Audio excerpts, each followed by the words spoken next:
Welcome back. Today, my colleague General M and I will provide information about how the Nazis came to power. The Nazi Party was one of a number of right-wing extremist political groups that emerged in Germany following World War I. Beginning with the onset of the Great Depression, it rose rapidly from obscurity to political prominence, becoming the largest party in the German parliament in 1932. Before the onset of the Great Depression in Germany in 1929-1930, the National Socialist German Workers' Party, or Nazi Party for short, was a small party on the radical right of the German political spectrum.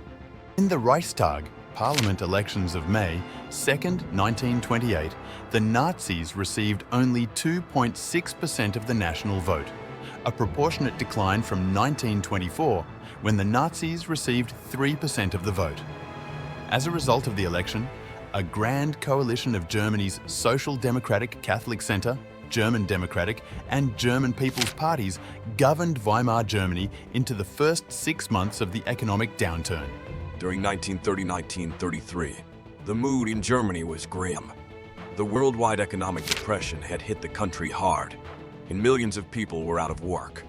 The unemployed were joined by millions of others who linked the depression to Germany's national humiliation after defeat in World War I. Many Germans perceived the parliamentary government coalition as weak and unable to alleviate the economic crisis. Widespread economic misery, fear and perception of worse times to come, as well as anger and impatience with the apparent failure of the government to manage the crisis, offered fertile ground for the rise of Adolf Hitler and his Nazi Party. Hitler was a powerful and spellbinding orator who, by tapping into the anger and helplessness felt by a large number of voters, attracted a wide following of Germans desperate for change. Nazi electoral propaganda promised to pull Germany out of the Depression. The Nazis pledged to restore German cultural values, reverse the provisions of the Treaty of Versailles, turn back the perceived threat of a communist uprising, put the German people back to work, and restore Germany to its rightful position as a world power. Hitler and other Nazi propagandists were highly successful in directing the population's anger and fear against the Jews, against the Marxists, communists, and social democrats, and against those the Nazis held responsible for signing both the Armistice of November 1918 and the Versailles Treaty, and for establishing the Parliamentary Republic. Hitler and the Nazis often referred to the latter as November criminals. For 2 years, repeatedly resorting to Article 48 to issue presidential decrees, the Brüning government sought and failed to build a parliamentary majority that would exclude social democrats, communists, and Nazis.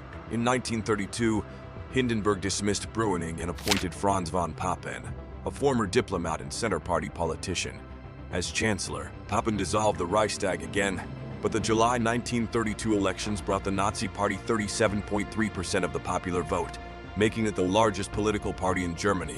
The communists, getting votes from the Social Democrats in the increasingly desperate economic climate, received 14.3% of the vote. As a result, more than half the deputies in the 1932 Reichstag had publicly committed themselves to ending parliamentary democracy.